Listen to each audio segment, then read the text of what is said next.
You ever have a one night stand? They're pretty lame, actually. You don't know the person, you don't really know the actions you're gonna do with them. The eroticism is gone. You're just kind of going through the motions of it, and yeah, just the context is just totally divorced from the actions. And it's when my friend and I would talk about like difference between intercourse and sex.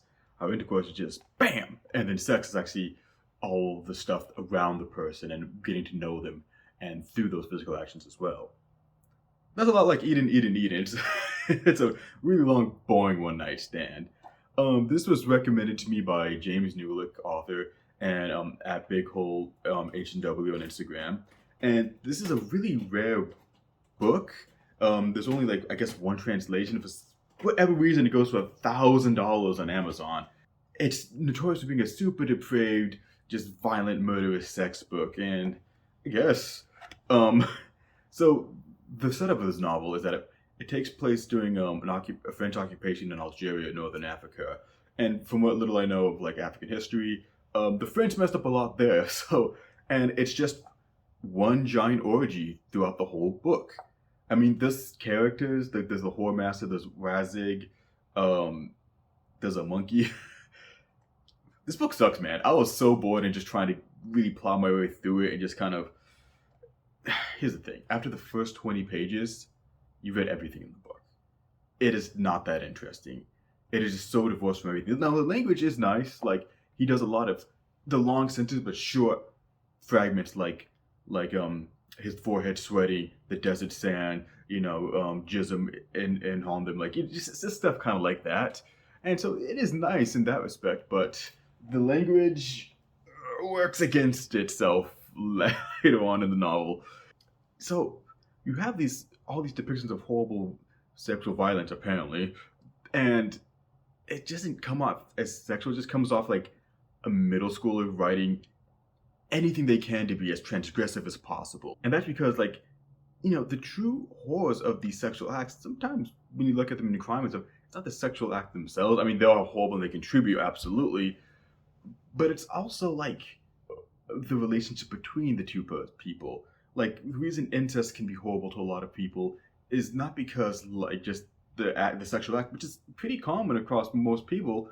It's more like the relationship between those two individuals and all the background and how it can mess up so many stuff beyond them and the horrible power dynamic and how the child doesn't necessarily have a say within that dynamic. That's the scary part. But if you look at the sex itself, it's probably pretty milquetoast. It's probably like a lot of other sex out there. And with this novel, it prides itself on the horrible sex scenes, but like you don't really get anything that's too far from like a Dennis Cooper novel or anything like that. And that's why the divorce from the setting is just so jarring and unfortunate because you have a situation where I don't know anything about it, and this book didn't teach me anything about it, where it's like, hey, it's French soldiers in Algeria. The French did a lot of messed up stuff in their imperialism. So you can relate this to like a lot of other wars, like the rape of Nanking and stuff like that. And you can see the horrible context of soldiers occupying an area and having their way with the citizens there. That's really messed up and that's really horrifying. And if he would have grounded himself in this context and this setting, he could have had a very disturbing novel.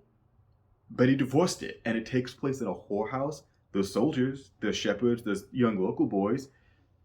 But to be honest, this could have really happened anywhere. This could have happened like in San Francisco. This could have happened in like in France with Saud was having his stuff going on and everything.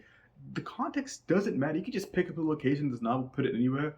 And aside from like the fact that the soldiers and shepherds, that really wouldn't change. Hell, you could have that in California, while next to one of the biggest military bases, and in the middle of California, there's a lot of agriculture. So why divorce yourself from it, especially if it take away so much from the book what you're trying to aim at?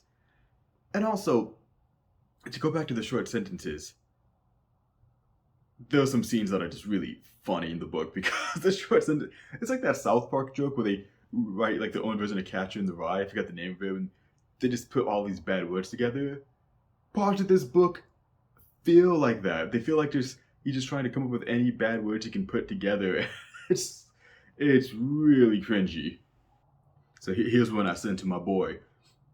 Sliding thumb under arch of drooping penis, pressing penis back against bottom of belly, groping at gluey balls, at groin, powdered jism running in fold, arising, pointing, ragged head towards treadles, wiping fingers on club foot's buttocks, like whore turning, sniffing back, snot spread under cloth, from grimy nostrils down to rim of upper lips.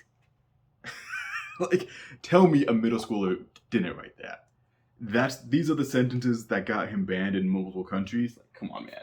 And then also near the end of the book, I started laughing because I'm like, what the fuck am I reading? There's a monkey having sex with like a baby in the book, and I'm just like, how did we get here? And like the monkey does all these sexual stuff with the monkey in there, and that's why it's like I don't even know if he found this book erotic for himself, and that's why I really think he was just trying to be transgressive for the sake of being transgressive, or had some violent urge he wanted to get out, because this doesn't read like something somebody would get turned on by. Maybe a few scenes, but like a lot of the book, it just kind of milk toast sex. Even you really pull some stuff away, there is some like murderous and bloody stuff and like incest stuff, but again, nothing you wouldn't get out of like a Dennis Cooper novel or some parts of Saw. This is nothing groundbreaking in the terms of transgressive literature. And then the parts where he really does try to get transgressive, it gets really stupid. So I was just trying to blaze through this book, but I found myself, much like Vitz, I was avoiding reading it. And when I did read it, I was just so bored because nothing matters. There's no setup, there's no characterization, it's just people having sex. And that's when you realize the only thing really holding up this book is the sexual violence. But you gotta take that away in a lot of respects. If you imagine this is a book like about weightlifting, and it's just people at the gym lifting weights. You don't know why they're lifting weights. You don't know why they're doing this activity. You don't know the personal backstory behind them. You just know some of their names, some of their occupations, and they're lifting weights.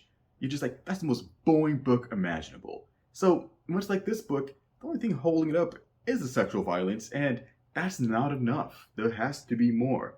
So, Eden, a super rare book, I guess a super notorious book. I found it super boring. I would not recommend this book.